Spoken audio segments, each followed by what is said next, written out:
हिंदुस्तान की तीसरी सबसे बड़ी पार्टी समाजवादी पार्टी। जी हाँ, ये वही पार्टी है जिसने 37 सीट लाकर सारे हिंदुस्तान को चौंका दिया।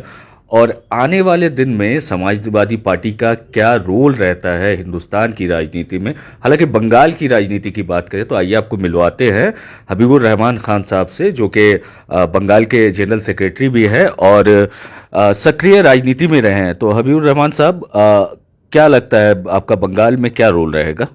सबसे पहले तो मैं आपको बधाई देना चाहता हूं कि आप अच्छे मुद्दों को या अच्छी बात उठाते रहते हैं, इसलिए आपको सबसे पहले आपके चैनल को बधाई। और दूसरी सबसे बड़ी बात है कि मैं उत्तर प्रदेश, पश्चिम बंगाल में सभी मतदाताओं का शुक्रिया अदा करना चाहता हूं कि जिन्होंने भारतीय जनता पार्टी को धूल चटाया और जो ये कहा जाता था कि मोदी की गारंटी है, तो मोदी की गारंटी ख़त्म करके एनडीए की गारंटी पर ला दिया है। तो इससे ये लगता है कि भारतीय जनता पार्टी का भी मोदी जी नहीं कहते थे कि भारतीय जनता पार्टी की गारंटी, वो हमेशा यही कहते थे कि मोदी की गारंटी। इसका मतलब जो हमारी समझ में आता है कि भारतीय जनता पार्टी नहीं थी, सिर्फ मोदी ही थे, तो उनको एनडीए तक पहुंचा दिया देश के लोगों ने। तो अब उनकी तो बात समझ रहे हैं कि आप उनका कहाँ तक उनका अस्तित्व पहुंच गया है। अच्छा, आप बताएं कि लोकसभा इंतखाब के वक्त में आप ज़मीनी तौर पे काम कर रहे थे, तो डबल इंजन की सरकार क्या लोगों ने नकार दी? एक तरफ योगी, एक तरफ मोदी, उसके बावजूद आप लोगों ने यूपी में 37 सीट ले आए। तो क्या कहना चाहेंगे आप?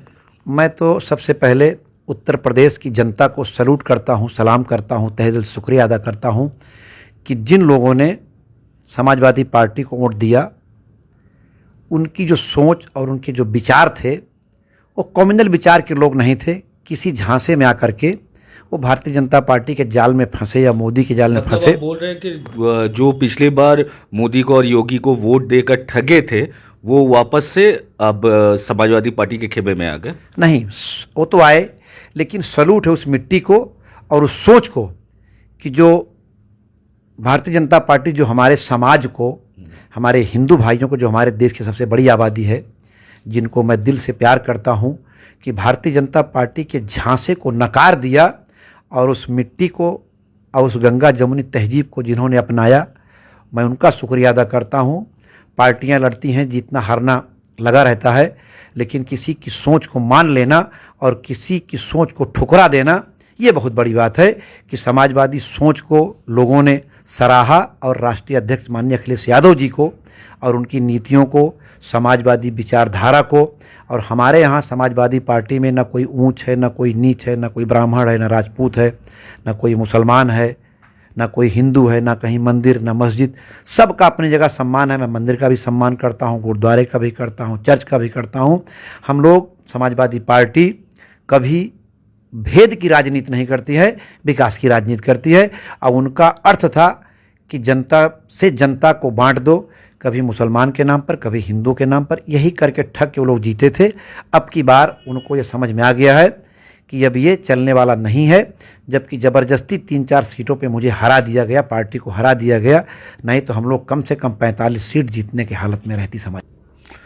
अच्छा, 2024 से पहले एक तो नेताजी का निधन हुआ और दूसरा अखिलेश यादव के सर पे उनके सर से हाथ उठ गया, और दूसरी चीज़ कि आपके पास महज 3 सीटें थी। तो आप लोगों को लगा था कि आज जब इंडिया गठबंधन ने 55 सीटें ले आए हैं उत्तर प्रदेश में, 43 सीट्स लेके आए उत्तर प्रदेश में, क्या ये होना संभव था? हाँ, संभव था। इसलिए संभव था कि वो मिट्टी समाजवादी मिट्टी है, वो जातिवाद की मिट्टी नहीं है।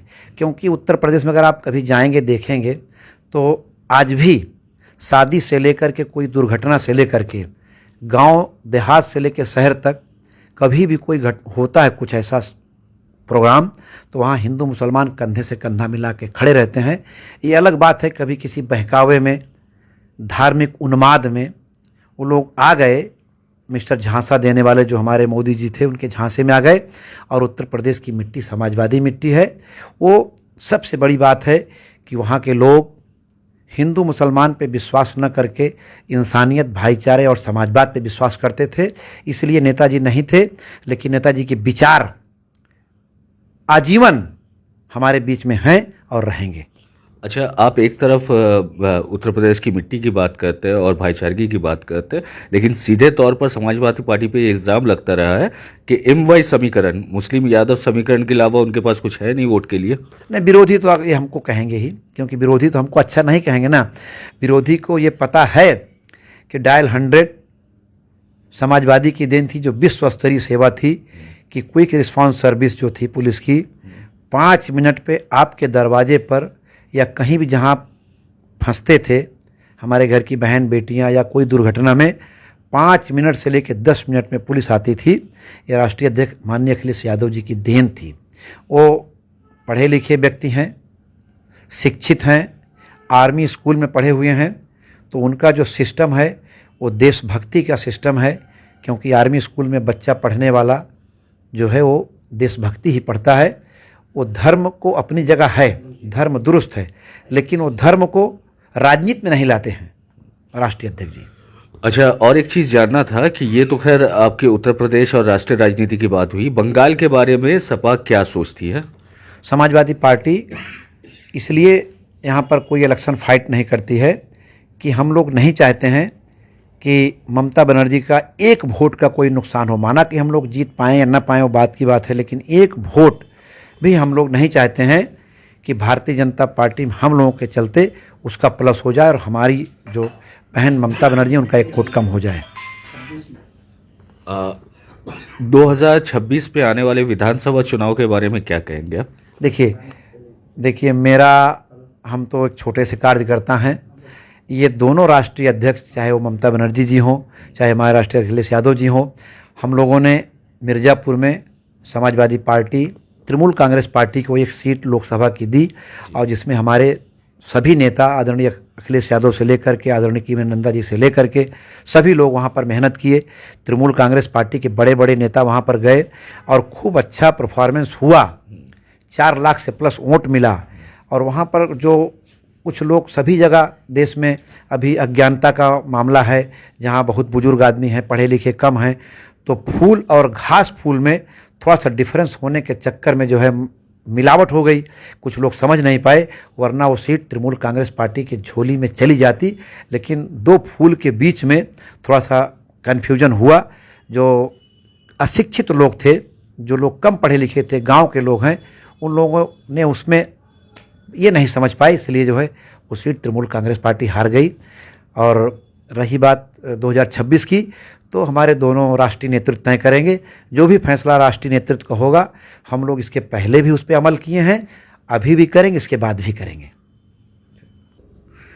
इंडिया गठबंधन के दोनों ही बड़ी पार्टी है, एक तरफ TMC, दूसरी तरफ सपा।